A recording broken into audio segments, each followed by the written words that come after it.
Last class में कहां तक हो गया था? अच्छा, मेंडलिज्म स्टार्ट कर दिया था, है ना? हमने बच्चों मेंडलिज्म स्टार्ट कर दिया था। उस मेंडलिज्म के अंदर आप लोगों को यह समझा दिया था कि मेंडल ने किस पी प्लांट पर वर्क किया था, पी प्लांट पर वर्क किया था। फिर हमने समझा था उसने इतने सालों तक वर्क क्यों हिडन रहे और उसे सक्सेस क्यों मिली थी। अब पी प्लांट में उसने कितने कैरेक्टर लिए थे उनके बारे में हम समझे। अगर हम पी प्लांट में देखें तो पी प्लांट में यहां पर तो बच्चों में लिख रहा हूं कौन कौन से कैरेक्टर उन्होंने लिए थे। इसमें डोमिनेंट कौन सा है और रिसेसिव कौन सा है, इसको बच्चों हमें समझना है कि डोमिनेंट कौन सा है और रिसेसिव कौन सा है। कैरेक्टर, डोमिनेंट और रिसेसिव। इन कैरेक्टर के अंदर सबसे पहला कैरेक्टर हम ले लेते हैं प्लांट की हाइट। अच्छा, प्लांट हाइट में आप लोग सभी बताइएगा डोमिनेंट कौन सा होता है? टॉल। और रिसेसिव? ड्वार्फ। ये तो सभी जानते हैं कि टॉल डोमिनेंट है, ड्वार्फ रिसेसिव है। अगले नंबर पे हम लेते हैं और वो है फ्लावर कलर। अच्छा, पी प्लांट में अगर हम फ्लावर कलर की बात करें, दो तरह के फ्लावर कलर आते हैं। एक तो आते हैं बच्चों वॉयलेट और दूसरा आता है व्हाइट। तो violet and white. Next number पे आता है फ्लावर पोजीशन। फ्लावर पोजीशन में डोमिनेंट, एक्सियल और रिसेसिव, टर्मिनल। टर्मिनल जो होता है यहां पर ये बच्चों रिसेसिव होता है। इसी तरह से अच्छा, एक्सियल का मतलब होता है कि एक्सिस पे लगा होना, और टर्मिनल का मतलब एकदम टिप पे। एकदम टिप पे है तो टर्मिनल, और इसे एक्सिस में लगा है तो एक्सियल। इसी में ही अगले नंबर पे आता है और वो है पोड का कलर। अच्छा, पी प्लांट में पोड का कलर आप ही बताओ कौन कौन से हो सकते हैं? पोड कलर यहां पर हो सकता है ग्रीन और येलो। अच्छा, कौन डोमिनेंट है? ये पोड जानते हो? इसी पोड को, मटर की जो फली होती है, मटर की फली को हम कह सकते हैं फ्रूट भी। अगर आपसे पूछे पी प्लांट में फ्रूट कलर, ये ग्रीन डोमिनेंट, येलो रिसेसिव। घर से बच्चों अपने से कहा जाता है कि जाके मटर की फली लेके आओ, मार्केट से मटर की फली लेके आते हैं, बताओ ग्रीन ले जाओ कि येलो? अरे ग्रीन लेके जाएंगे, येलो ले जाएंगे तो घर वाले चाटे मारेंगे क्या लाया। तो हम ग्रीन वाली जो होते हैं ये बच्चों यहाँ पर कैसा होता है? डोमिनेंट। इसी तरह से पोड का शेप। हाँ, इस शेप में दो तरह के होते हैं। इसमें एक आता है बच्चों इन्फ्लेटेड और एक आता है कॉन्स्ट्रिक्टेड। कौन सा डोमिनेंट है? हाँ, इन्फ्लेटेड जो होता है ये डोमिनेंट होता है, और कॉन्स्ट्रिक्टेड मतलब एकदम ऐसे पिचकी सी होती है, वो बच्चों रिसेसिव होता है। इन्हीं में अगला आता है और वो है सीड का कलर। अच्छा, सीड कलर में डोमिनेंट येलो और रिसेसिव ग्रीन। अब बच्चों एक बात यहां पर, ये बात आप ध्यान दीजिएगा, अगर हम सीड की बात करें तो बी प्लांट के सीड सबने देखे। जब आप मटर के सीड देखते हो कौन से कलर के होते हैं? ग्रीन। लेकिन हमने तो यहाँ पर येलो को डोमिनेंट बता रखा है। येलो तो हमें दिखता ही नहीं है, जबकि फिर भी हमने येलो को डोमिनेंट बता रखा है, क्योंकि एग्जैक्टली हम जो बात कर रहे हैं वो एक तो सीड कलर की बात कर रहे हैं, और दूसरा ये भी हम तब बात कर रहे हैं जब वो बी का जो सीड है पूरी तरह से मेच्योर हो जाना चाहिए। आप जो देखते हो वो इमेच्योर फॉर्म में देखते हैं। कब देखना है हमें? जब वो मेच्योर हो जाए। और एग्जैक्टली हम देखेंगे तो मान लीजिए बच्चों ये बी है, तो बी का जो सीड होता है, इस सीड में ये जो कवरिंग होती है, इस कवरिंग को कहा जाता है सीड कोट कलर। इसको बच्चों हम सीड कोट कलर कहते हैं। मेंडल ने सीड कोट नहीं लिया था।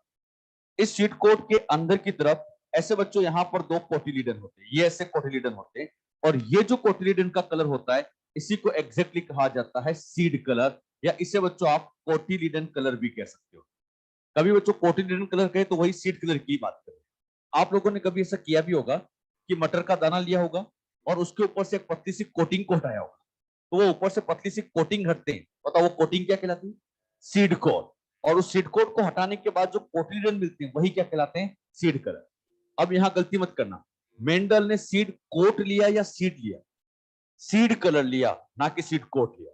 और सीड में भी कब देखना है? जब वो पूरी तरह से मेच्योर हो जाए, तो उस कंडीशन में येलो जो होगा वो डोमिनेंट होगा और ग्रीन रिसेसिव हो जाएगा। अगले नंबर पे लेते हैं और वो है सीड का शेप। अच्छा, सीड के शेप में दो तरह से हो सकते हैं, बताइए कौन कौन से? हाँ, इसमें एक तो आ जाएगा राउंड और दूसरा आ जाएगा प्रिंकल। बताओ कौन डोमिनेंट है? राउंड। राउंड वाला जो होगा वो डोमिनेंट होगा और रिंकल यहाँ पर रिसेसिव हो जाता है। यहाँ पर मुझे बताइए मेंडल ने कितने ट्रेट स्टडी की? 14।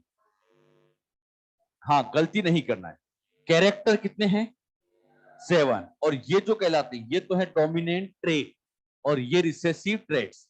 तो अगर आपसे ट्रेट्स की बात करें तो बताओ ट्रेट्स कितने हो गए? 7 + 7 14। ये नीट में क्वेश्चन आ चुका है, बच्चों ने इसमें बहुत गलतियां की थी। क्वेश्चन ऐसे आएगा, कॉन्ट्रास्टिंग कैरेक्टर कितने? 7। कॉन्ट्रास्टिंग ट्रेट कितने? 14। अरे बात समझे ना? तो कैरेक्टर कौन सा है, ट्रेट कौन सा है, बहुत सोच समझ के आंसर देना।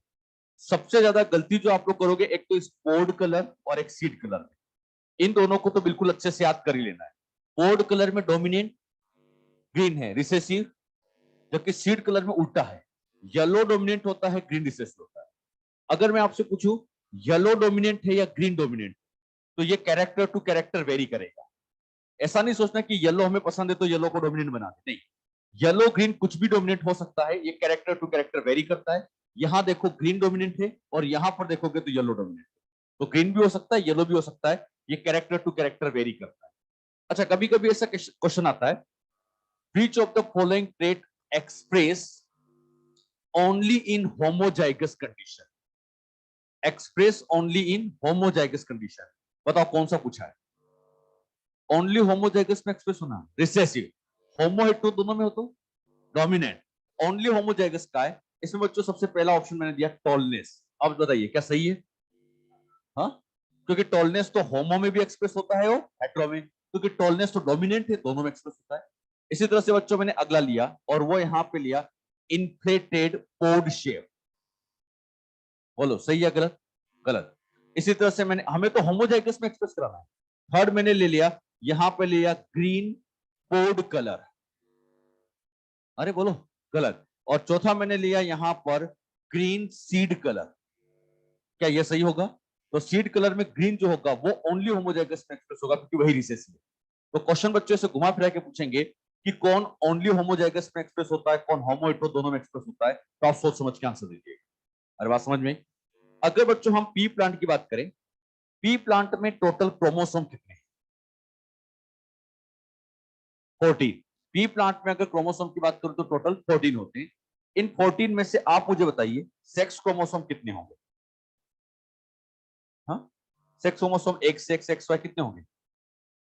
पी प्लांट में सेक्स क्रोमोसोम नहीं होते। पी प्लांट का जो फ्लावर है बाइसेक्सुअल, इसके अंदर बच्चों ना तो एक्स होता है ना वाई होता है, कोई भी सेक्स क्रोमोसोम प्रेजेंट नहीं होता। पी के अंदर जितने भी क्रोमोसोम है सारे के सारे ऑटोसोम होते हैं, सेक्स क्रोमोसोम होते हैं। अच्छा, इन 7 कैरेक्टर को याद रखना भी आसान है। इनमें से हाइट तो सबको याद रहती है, तो सबको पता ही है। 3 चीजें याद करना, एक तो फ्लावर, एक पोड और एक सीड। फ्लावर, पोड और सीड। और एक बात यहां पे नोटिस कर रहे होंगे, तीनों में कलर तो फिक्स है। क्या फ्लावर का भी कलर है? इसी तरह से पोड का भी कलर है, सीड का भी कलर है। तीनों में क्या चीज कॉमन? कलर। क्या कलर तो तीनों में ही चल रहा है? अब यहां पर इसमें आ गया शेप, इसमें भी आ गया शेप, लेकिन फ्लावर में शेप नहीं होता। फ्लावर की क्या होती है बच्चों? पोजीशन। तो इसको आप तरीके से याद रखो, कैसे याद करना ध्यान सुनो। हाइट सबको पता है। अब फ्लावर में 2 चीजें हो गई, कलर तो फिक्स है, कलर तो फिक्स है, अगला पोजीशन। बताओ पोड में कलर तो फिक्स है, अगला शेप। सीड में भी कलर तो फिक्स है, अगला शेप। याद रहेगा बच्चों? तो तरीके से इसको ध्यान रखोगे तो ये याद रखना भी आसान है, कोई बड़ी बात नहीं। क्लियर? और ये दो तो अच्छे से याद कर लेना, इनके कलर में गड़बड़ियां करते हैं, तो ये कलर वाले अच्छे से याद रखना। क्वेश्चन ऐसे पूछेंगे, मेंडल ने जो 7 कैरेक्टर लिए थे उसमें कलर से रिलेटेड कितने थे? कलर से रिलेटेड 3। अरे 3 कलर हो गए ना, कौन कौन सा कलर? फ्लावर, पोड और सीड। तो कलर से रिलेटेड कितने ले लिए थे? 3 ले लिए थे। कभी ऐसा क्वेश्चन भी घुमा के पूछ सकता है। तो ये जितनी बातें मैंने आपको समझाई ये ध्यान रखिएगा। अच्छा, इन कैरेक्टर को कंट्रोल करने के लिए जीन होती है।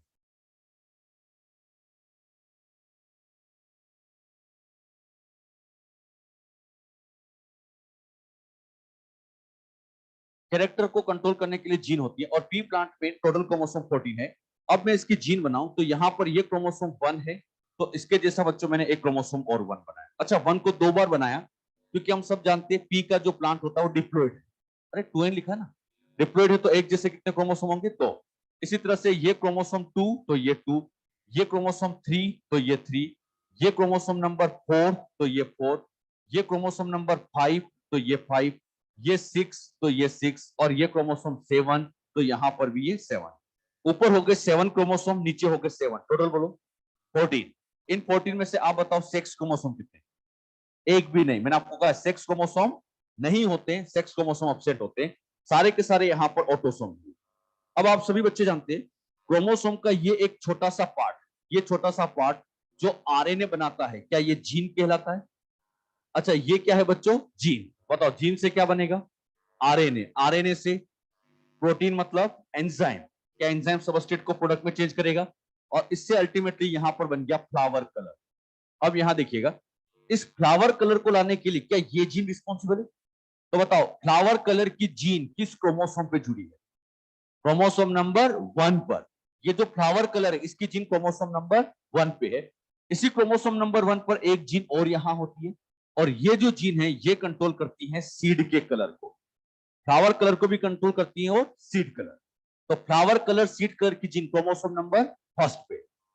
2 और 3 पर जीन नहीं है, कलर इन कैरेक्टर की जीन नहीं है। क्रोमोसोम नंबर 4 पर यहां पर एक जीन है, और वो जीन है प्लांट के हाइट की। इसी तरह से इसके ठीक नीचे, इसके जस्ट नीचे यहां पर एक जीन है, और ये है पोड का शेप। थोड़ी सी और डिस्टेंस पर यहां पर एक जीन और बैठी है, और ये जीन होती है फ्लावर की पोजीशन। इसी तरह से क्रोमोसोम नंबर 5, यहां पर एक जीन बैठी है, और ये है पोड का कलर। और क्रोमोसोम नंबर 7 पर यहां पर एक जीन बैठी है, और वो है सीड के शेप। अब आप लोग ये बताइए, मेंडल ने जितने भी कैरेक्टर लिए, 7 कैरेक्टर लिए, उनकी जीन किस किस क्रोमोसोम पे? काउंट करो। 1 4 5 7। कौन कौन से नंबर? 1 4 5 7। तो 1 4 5 7 पे है। अब अच्छे से डायग्राम में देख के बताना, क्रोमोसोम 1 पर कितने कैरेक्टर की जीन है? 5 पर, 4 पर, 4 पर 3, 5 पर 1, और 7 पर 1। तो यहां 1 2 3 4 5 6 7, ये इस तरह से बच्चों 7 हो गए। याद रखना नंबर कौन कौन सा था? 1 4 5 7। एक बात आप नोटिस करोगे, यहां पर अगर मैं इस एक कैरेक्टर को लेकर स्टडी करूं, मान लीजिए मैं एक कैरेक्टर को स्टडी करूं, तो ऐसे क्रॉस को कहा जाता है मोनोहाइब्रिड क्रॉस। एक कैरेक्टर को लेकर क्रॉस करना, मोनोहाइब्रिड। बताओ इसकी स्टडी, मोनोहाइब्रिड। इसकी स्टडी, तो कितने कैरेक्टर है? तो मेंडल ने कितने मोनोहाइब्रिड क्रॉस की? 7। अब बच्चों हम समझने के लिए बस एक ही समझेंगे, समझते टाइम केवल हम हाइट को समझेंगे, लेकिन मेंडल ने ऐसे 7 मोनोहाइब्रिड क्रॉस परफॉर्म किए थे, और सातों के सातों में उसे सेम रिजल्ट मिला था। अब हम सीखेंगे केवल एक ही। मोनोहाइब्रिड का मतलब एक कैरेक्टर लेना। अच्छा मैंने यहां से लिया बच्चों फ्लावर कलर, इस अकेले की स्टडी कहलाती है मोनोहाइब्रिड।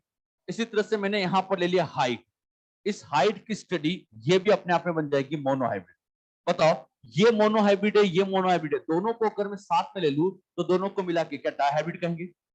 डायहाइब्रिड का मतलब दो कैरेक्टर, जैसे एक कैरेक्टर ये लिया, एक कैरेक्टर लिया, दोनों को मिला के डायहाइब्रिड। फिर मैंने लिया फ्लावर कलर, इसके साथ मैंने प्लस किया पोड का शेप। बताओ ये क्या है? डायहाइब्रिड। मैंने यहां पे लिया सीड कलर, मैंने यहां पे लिया फ्लावर कलर के साथ, फ्लावर कलर के साथ यहां पोड का शेप लिया। इसी तरह से मैंने लिया सीड कलर, और इस सीड कलर के साथ मैंने लिया फ्लावर पोजीशन। बताओ ये भी क्या है? डायहाइब्रिड। ऐसे अगर मैं दो दो के कॉम्बिनेशन बनाता जाऊं, तो ऐसे टोटल कॉम्बिनेशन 21 बनते। दो दो के से कॉम्बिनेशन बनाते जाएं, क्या मिलते जाएंगे? 21। जैसे यहां पर मैंने हाइट को ले लिया, प्लस हाइट के साथ मैंने ले लिया पोड का शेप, क्या ये भी डायहाइब्रिड है? अच्छा दो दो लेना, जैसे एक ये दो को लेना डायहाइब्रिड, इन दो को लेना डायहाइब्रिड, इन दो को लेना डायहाइब्रिड, इन दो को लेना डायहाइब्रिड, दो दो के कॉम्बिनेशन बनाए, क्या कहलाते हैं? डायहाइब्रिड। मेंडल ने, अच्छा यहां पर ऐसे मैं टोटल डायहाइब्रिड बनाऊं तो ऐसे डायहाइब्रिड 21 बनते। मोनोहाइब्रिड कितने बनते? 7। डायहाइब्रिड, मेंडल की किस्मत यहां अच्छी थी कि मेंडल ने सारे 21 डायहाइब्रिड क्रॉस नहीं किए।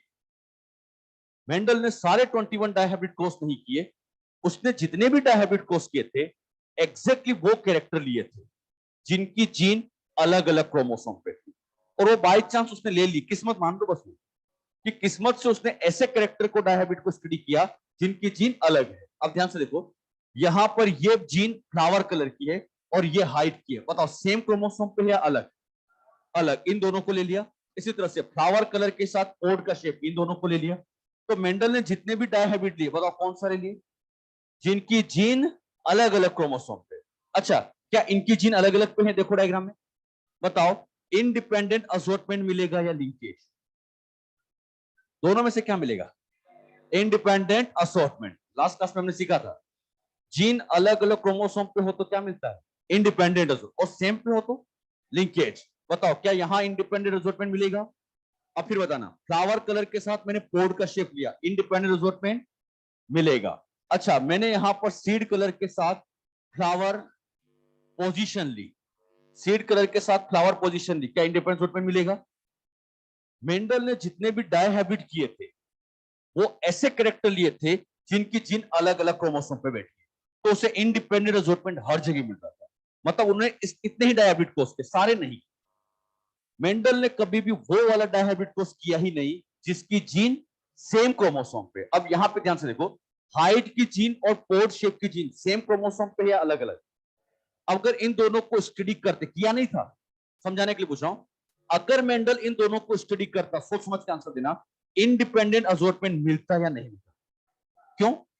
सेम क्रोमोसोम पे है, तो जैसे ही मेंडल इन दोनों को स्टडी करता इंडिपेंडेंट असॉर्टमेंट में फेल हो जाता। मेंडल की किस्मत अच्छी थी कि उसने इन दोनों को स्टडी नहीं किया, क्योंकि जैसे उन दोनों को साइमल्टेनियसली स्टडी करता वो बच्चों इंडिपेंडेंट असॉर्टमेंट में फेल हो जाता, उसे इंडिपेंडेंट असॉर्टमेंट मिलता ही नहीं। लेकिन एक बात यह भी तो हो सकती थी कि अगर वो इन दोनों को साथ में लेता तो हो सकता है वो लिंकेज की डिस्कवरी कर लेता। अरे चांस है, हो सकता है वो लिंकेज की डिस्कवरी कर लेता, लेकिन ज्यादा चांस है फेल होने की, ज्यादा चांस है कि बच्चों उसको दिक्कत आती है, क्योंकि लिंकेज की डिस्कवरी तो तब होती है जब पहले क्रोमोसोम पता हो, और मेंडल के टाइम पे तो क्रोमोसोम की डिस्कवरी नहीं हुई थी, और जब मेंडल के टाइम पे क्रोमोसोम डिस्कवर नहीं हुए तो वो लिंकेज समझा ही नहीं पाता था। तो क्वेश्चन आता है, ऐसे क्वेश्चन अपने मॉड्यूल में भी है, मेंडल अगर इन दोनों कैरेक्टर को साथ साथ लेता तो क्या होता? इंडिपेंडेंट असॉर्टमेंट को वो नहीं समझा पाता, या दूसरा चांस है लिंकेज डिस्कवर करता, लेकिन मैं कहूंगा ज्यादा चांस है कि वो फेल हो जाता, ज्यादा चांस फेल होने के। क्लियर? आप बच्चों इन कैरेक्टर को फटाफट बना भी लीजिए, क्रोमोसोम पे बना लीजिए ताकि समझने में आसान हो जाए। क्या मेंडल ने सारे 21 डायहाइब्रिड कोर्स किए थे? हाँ, नहीं किए थे। मोनोहाइब्रिड तो सारे 7 किए थे, लेकिन डायहाइब्रिड सारे नहीं किए। फिर डायहाइब्रिड उसने कौन से किए थे? जिनकी जीन अलग अलग क्रोमोसोम पे, सेम वाला उसने नहीं लिया, बस वो किस्मत से नहीं लिया।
एक लाइन लिखिएगा,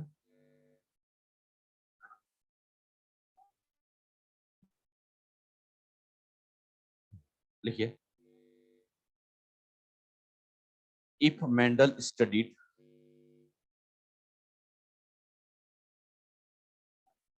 if Mendel studied plant height and pod shape, if Mendel studied plant height and pod shape, character simultaneously, then first he would not be he would not be able to, he would not be able to explain, he would not be able to explain independent assortment, he would not be able to explain independent assortment. और दूसरा, he might be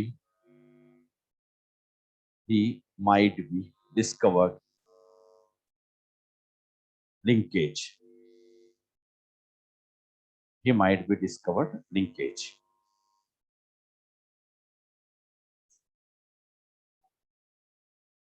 दो बातें होती, clear? अच्छा, Mendel को बच्चों ब्रिंकल seeds मिले थे, उसके पीछे क्या रीजन होता है? तो उसके पीछे एक एंजाइम की कमी के कारण ऐसा होता है। मेंडल को दो तरह के सीड्स देखने को मिले थे, एक तो मिलता है बच्चों राउंड और दूसरा मिलता है ब्रिंकल। ये बच्चों ब्रिंकल है।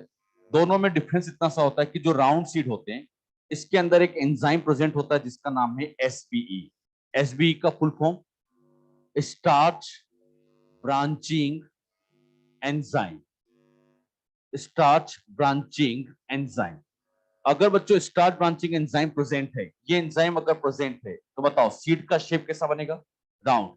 लेकिन अगर ये एंजाइम एसपीई एंजाइम एब्सेंट है तो इससे सीड का जो शेप बनेगा वो रिंकल बनेगा। राउंड और रिंकल बनने के पीछे डिफरेंस समझ में आया? बताओ एसबीई प्रेजेंट तो राउंड और एसबीई एब्सेंट तो रिंकल। क्लियर? तो ये भी लिखो, एसबीई present round, एसबीई absent wrinkle.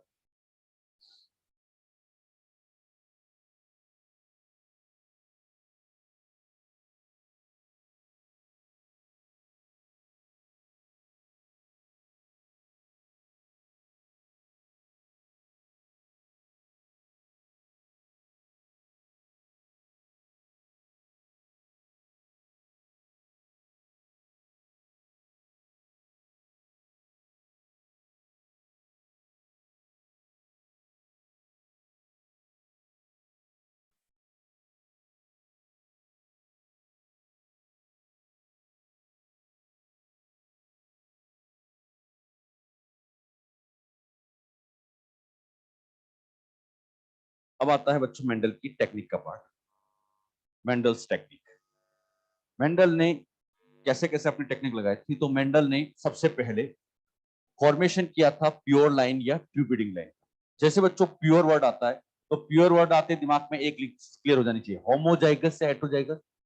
Homozygous. तो मेंडल का सबसे पहला टारगेट था कि कैसे भी करके होमोजाइगस लाइन का फॉर्मेशन किया जाए।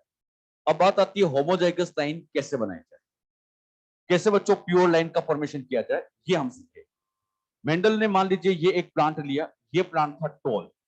अब इस टोल की उसे प्योर लाइन बनाना है। अच्छा, टोल के जीनोटाइप दो हो सकते हैं, सभी बच्चे जानते हैं, या तो कैपिटल टी या कैपिटल टी स्मॉल टी। बताइए, capital T pure impure, pure, और ये इम्प्योर। हमें कौन सी लाइन बनानी है?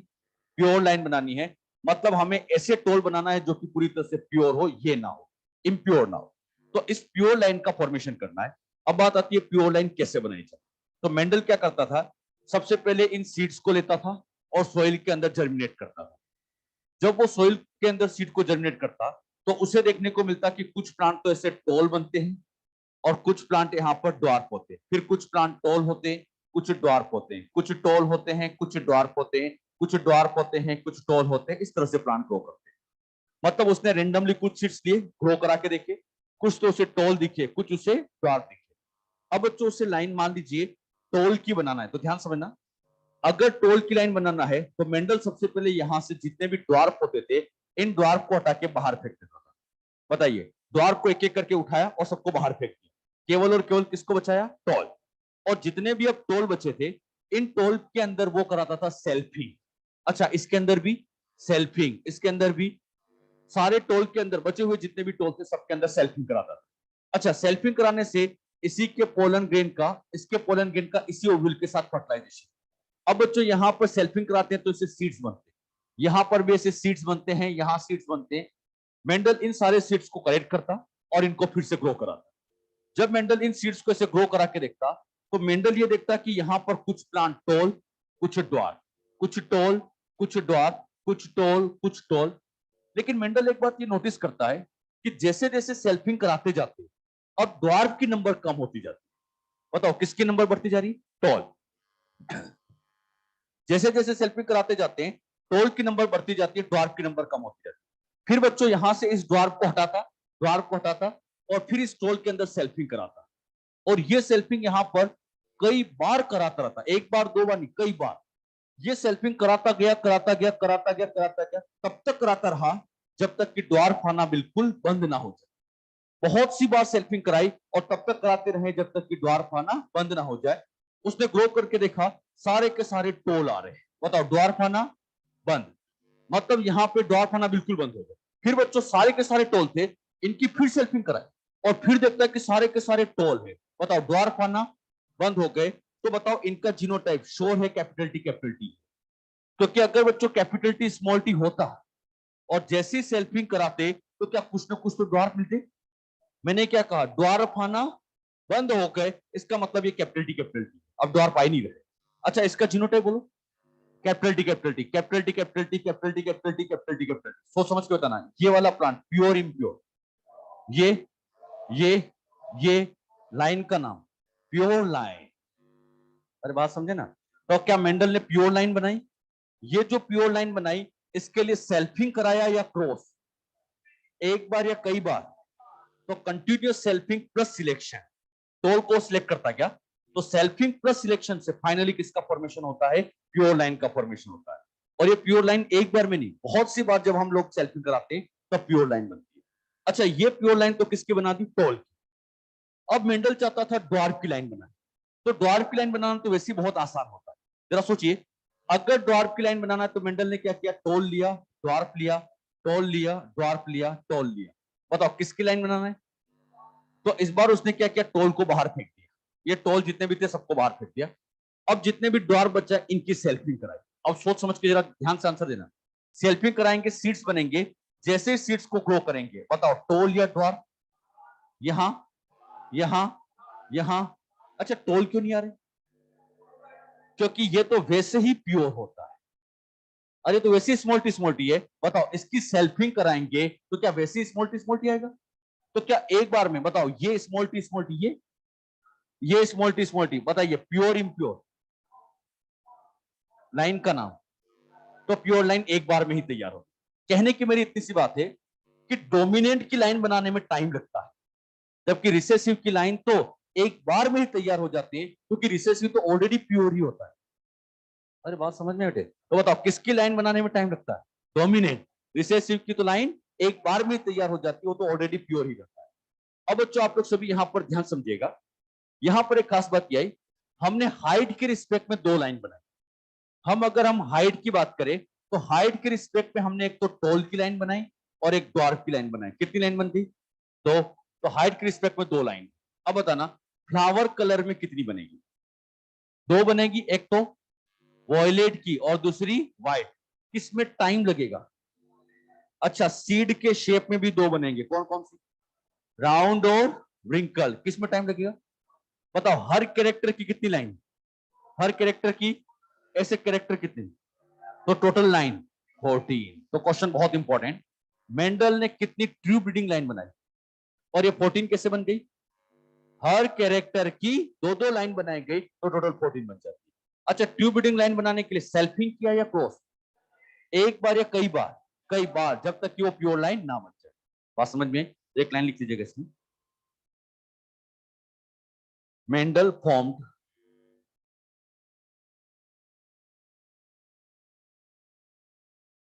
ये मेंडल की टेक्निक में पहली स्टेप बता रहे हैं ना, step 1 formation of true breeding line, इसमें लिखिएगा Mendel formed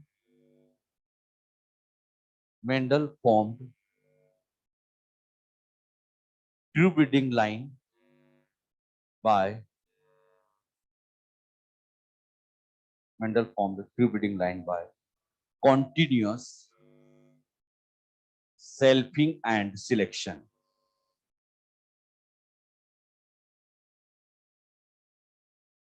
Continuous selfing and selection. Finally, he developed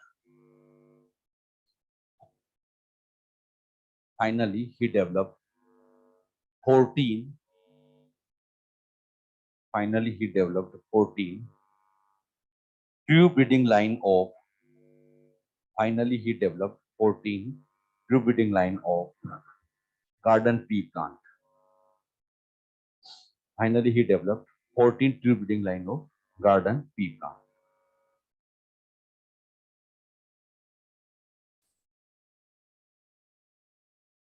अगला आता है स्टेप 2.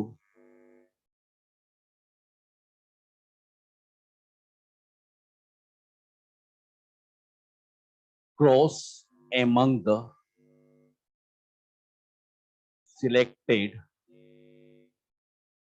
Pure parents. अब मेंडल बच्चों पहले तो प्योर लाइन बनाता था, फिर प्योर लाइन बनाने के बाद उनके बीच में क्रॉस कराता था. अब ये क्रॉस कैसे होता है इसको हम समझेंगे.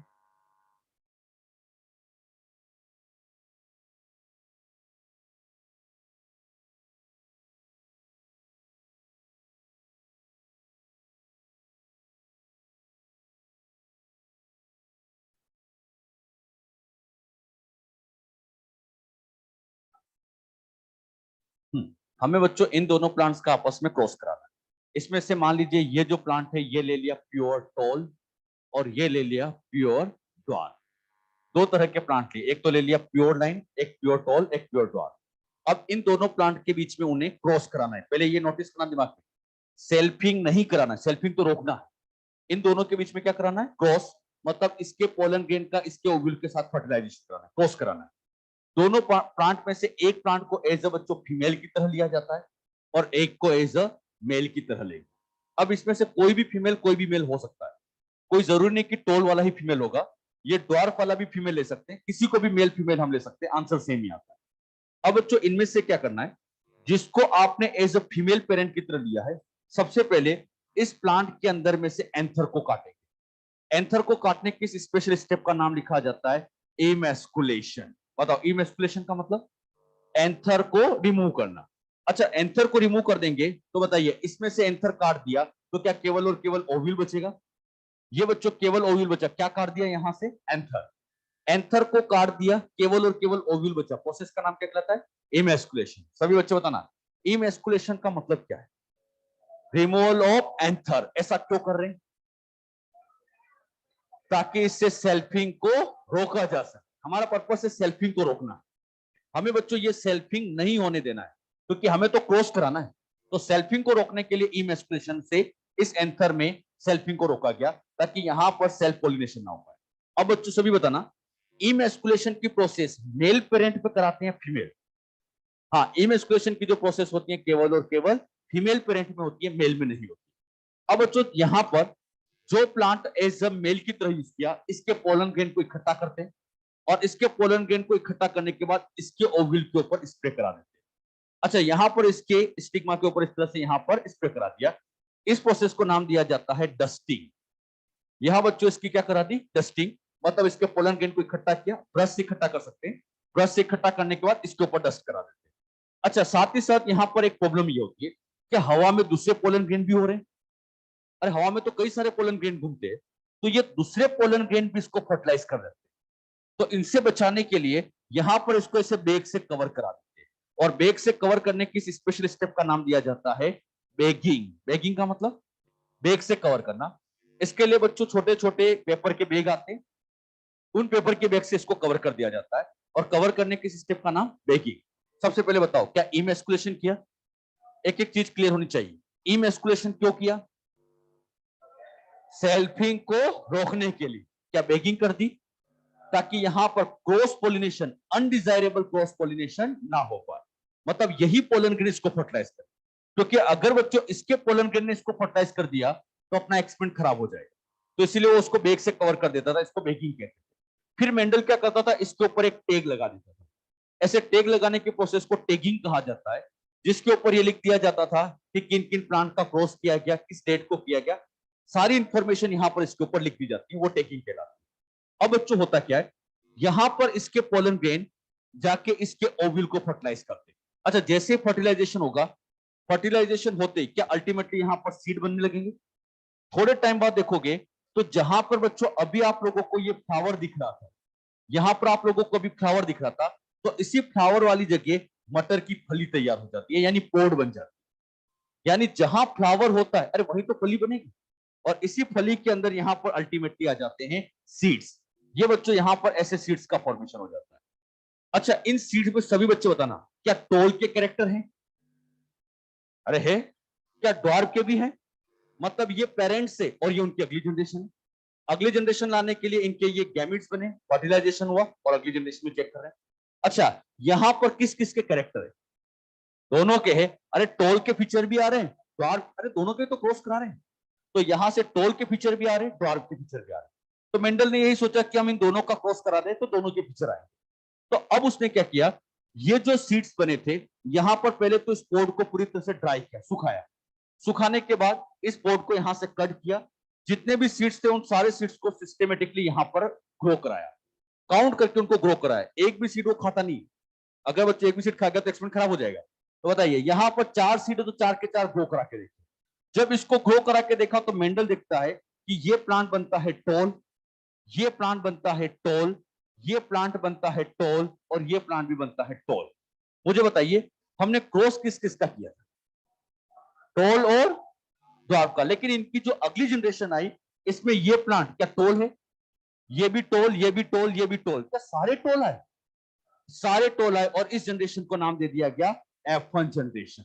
एफ का मतलब होता है फैलियल, फिलियल का मतलब होता है उत्तराधिकारी, सक्सेसिव। तो ये पेरेंट्स है और ये उनके उत्तराधिकारी आ गए, तो उन्हीं उत्तराधिकारी को क्या कहा जाता है? फाइलियल या फिलियल जनरेशन, F1 जनरेशन कहा जाता है। अच्छा, F1 में मुझे बताओ, क्या ड्वार्फ है? F1 में एक भी प्लांट ड्वार्फ नहीं आया। F1 में सारे टोल आए, जितने भी प्लांट थे सारे के सारे टोल आए। तो ये वाले टोल इन पेरेंट्स के साथ तो सिमिलरिटी शो कर रहे हैं, लेकिन इसके साथ नहीं।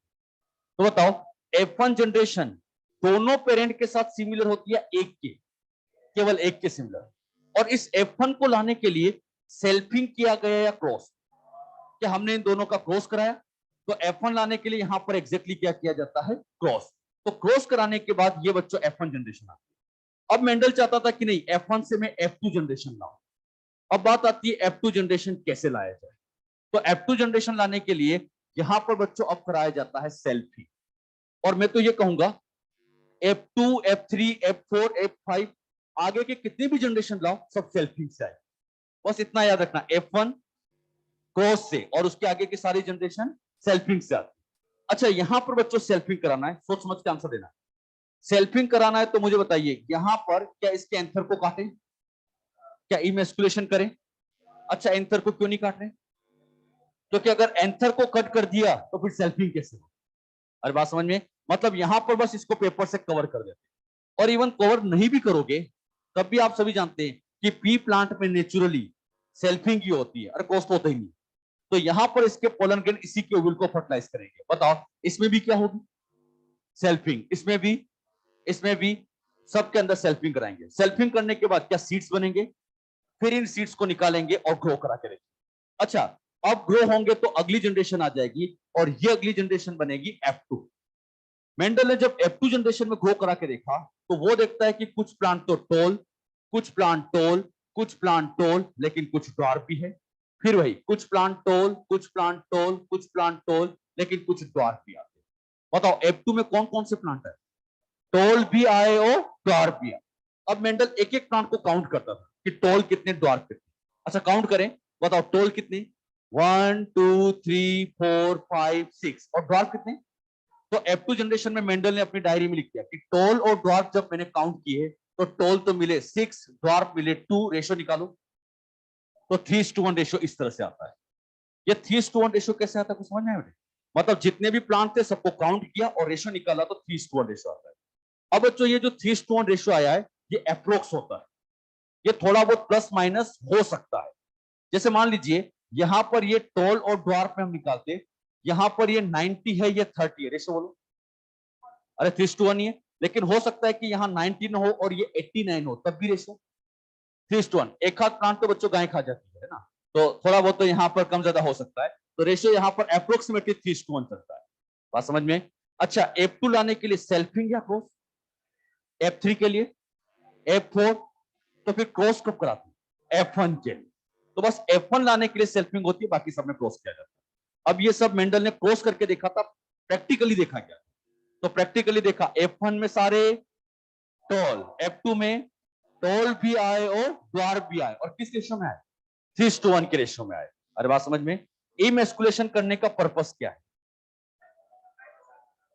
हाँ, सेल पॉलिनेशन को रोकना। और बेकिंग का पर्पस अनडिजायरेबल क्रॉस को रोकना। अरे बात समझ में? जल्दी से बना दो इसको।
और ये भी ध्यान रखना बेटा, सेल्फ इमेस्कुलेशन कौन से प्लांट में की जाती है? जो मेल पेरेंट है या फीमेल पेरेंट?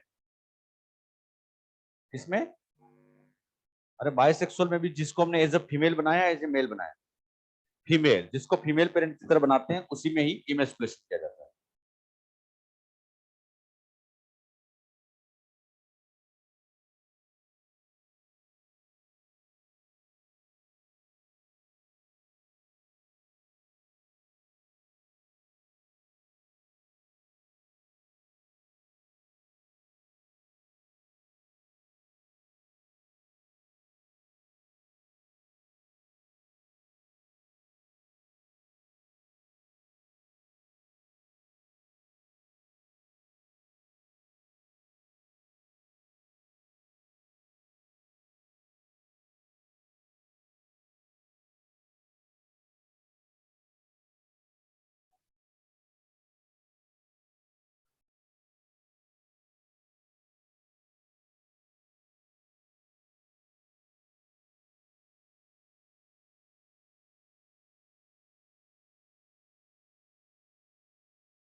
ध्यान दीजिए बच्चों, मोनोहाइब्रिड क्रॉस कराना है। मोनोहाइब्रिड क्रॉस का मतलब होता है कि जिसमें एक कैरेक्टर ले या दो ट्रेड्स की स्टडी करना, उसी को हम मोनोहाइब्रिड क्रॉस कहते हैं।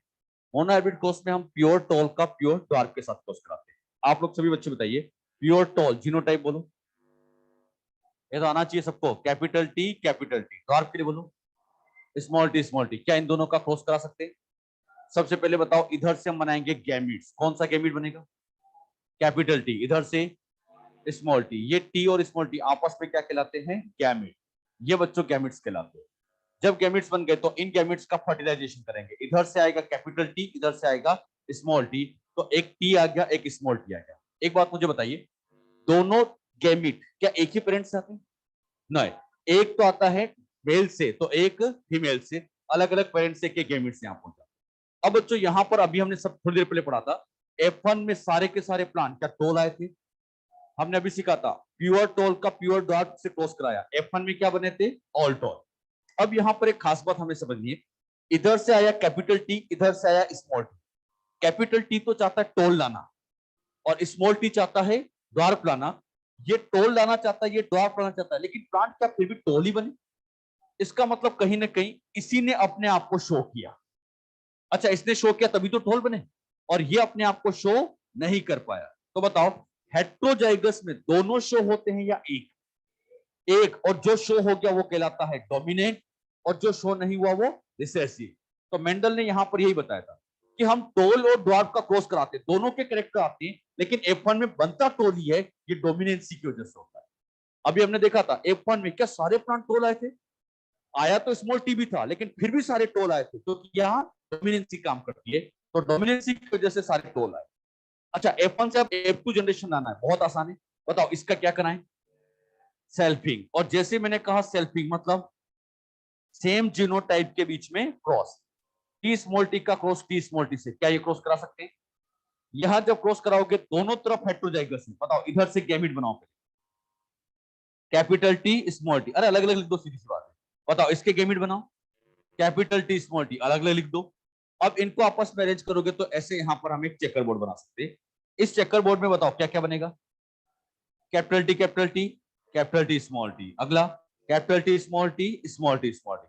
सभी बच्चे बताना, tall dwarf, tall tall tall. क्या ड्वार्फ भी आ गया? बताओ टॉल कितने आए और ड्वार्फ? रेशो बोलो, ये 3:1 रेशो कौन सी जनरेशन का है? तो अब बच्चों में F2 जनरेशन में कुछ कंक्लूजन आपसे पूछूंगा। इन F2 जनरेशन, मेरा पहला क्वेश्चन, फिनोटाइपिक रेशियो बोलो बच्चों क्या आएगा? फिनोटाइपिक रेशियो मतलब किस किस के बीच का रेशियो? टॉल और ड्वार्फ या टीटी स्मॉल टी? टॉल और ड्वार्फ। अरे ये फिनोटाइप है और ये क्या है? जीनोटाइप। तो फिनोटाइपिक रेशियो मतलब टॉल वर्सेस ड्वार्फ का रेशियो। और आप लोग ये बताइए, टॉल कितने दिख रहे हैं? 3, और ड्वार्फ कितने दिख रहे हैं? 1। रेशियो क्या गया? 3:1। तो 3:1 रेशियो आ जाता है। इसी में मेरा अगला क्वेश्चन, और वो है जीनोटाइपिक रेशियो। क्या निकाल सकते हो?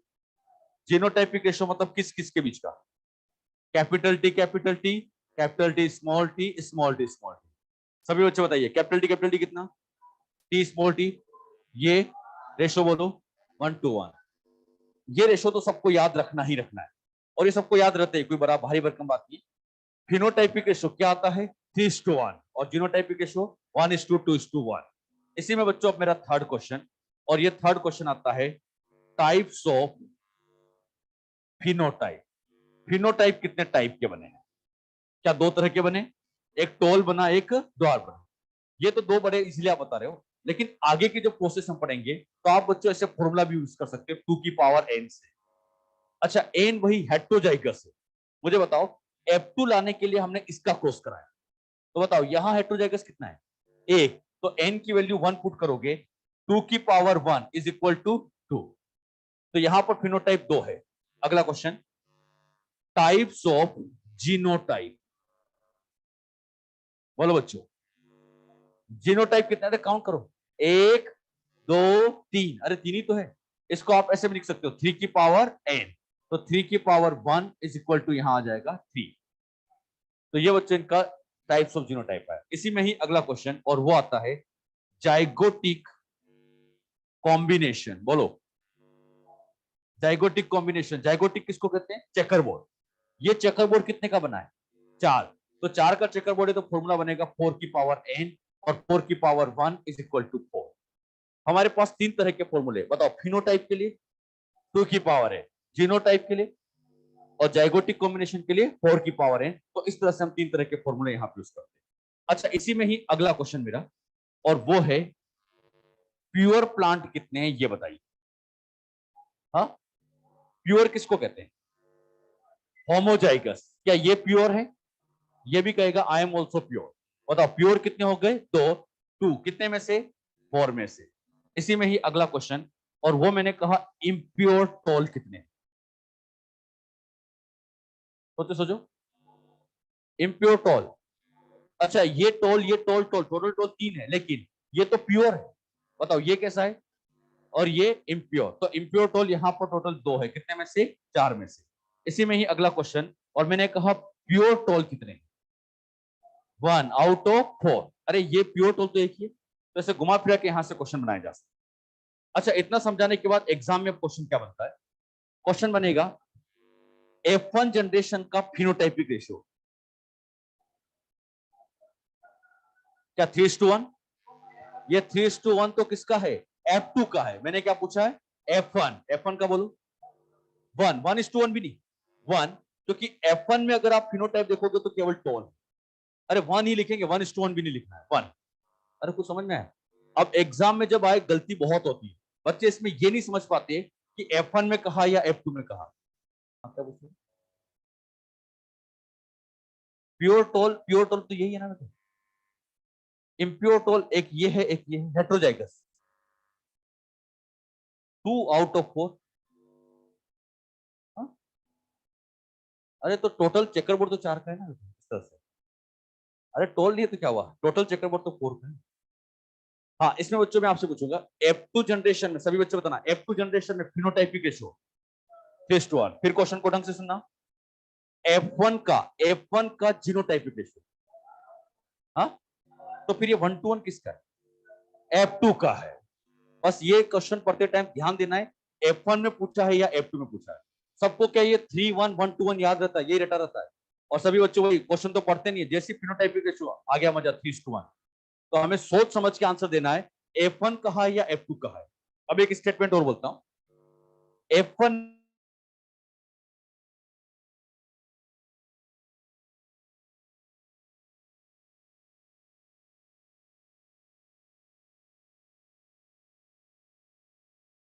में जितने आपको समझ के आंसर देना। क्लियर?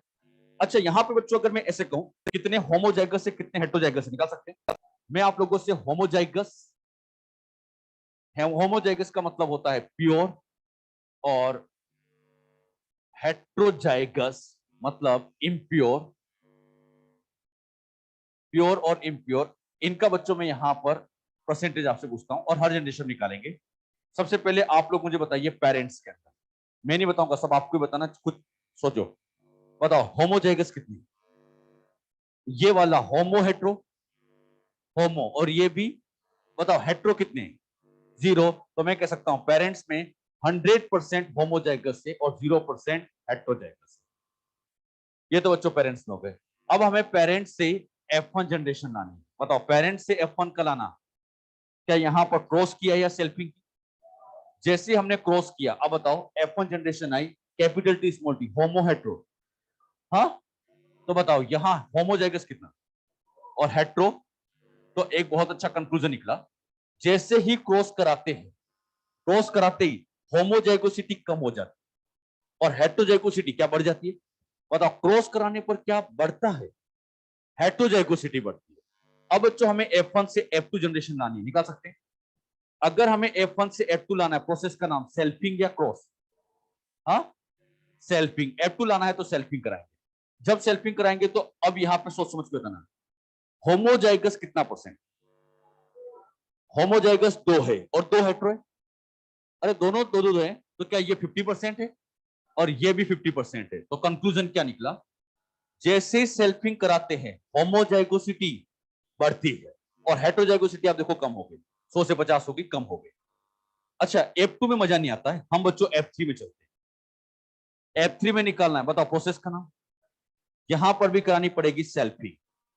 जैसे ही सेल्फिंग कराएंगे, बताओ ये कितना, ये 100 से हुआ 50, 50, तो इसका भी हाफ कर दो, 25। अच्छा ये जितना कम हुआ उतना ये बढ़ेगा, बताओ कितना, 75, 75%। अच्छा F3 में मजा नहीं आया, F4 में चलते हैं। F3 से F4 में लाना है, बताओ क्या करें, सेल्फिंग। यहां पर हर बार आप सेल्फिंग कराते जाएंगे। अब बताओ ये कितना, इसका भी हाफ कर दो, 12.5, हाफ करते जा रहे, 100, 50, 25, 12.5, बताओ ये कितना, 87.5। अच्छा हमें F4 में भी मजा नहीं है, F5 पे निकालना है, बोलो ये 6.25, तो क्या ये बढ़ता जा रहा है। एक बात हमने नोटिस की, जैसे जैसे सेल्फिंग कराते जा रहे, जैसे सेल्फिंग कराते जा रहे, इनकी नंबर बढ़ती जा रही, तो हम कंक्लूजन लिख सकते हैं, ऑन सेल्फिंग होमोजाइगोसिटी, होमोजाइगोसिटी क्या इंक्रीज हो जाती है, जबकि हेट्रोजाइगोसिटी डिक्रीज होने लग जाती है। तो ऑन सेल्फिंग, सेल्फिंग कराने पर होमोजाइगोसिटी बढ़ती जाएगी, जबकि हेट्रोजाइगोसिटी डाउन होती जाएगी।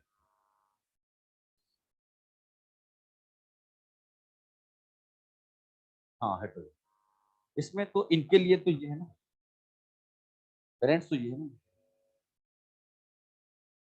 तो लेकिन एक तरफ ही काउंट करना होता है। जब भी आप काउंट करो सेल्फिंग है ना, तो हमेशा एक तरफ का काउंट करो।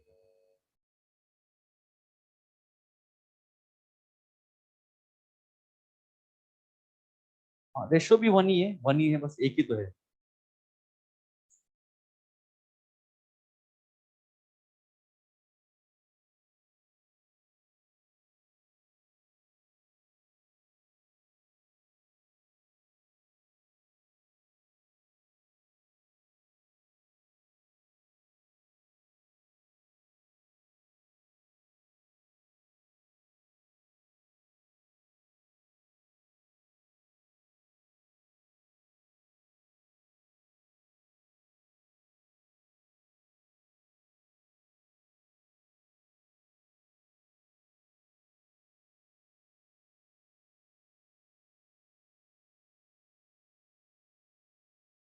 ये सारे कंक्लूजन वैसे आपको सबको याद भी रहते हैं, ये सब तो सबको याद भी रहते हैं, तो ध्यान भी रखना इंपॉर्टेंट है। मोनोहाइब्रिड कोर्स आपके एनसीईआरटी में अच्छे से लिखा भी है, तो आप ध्यान रखिएगा।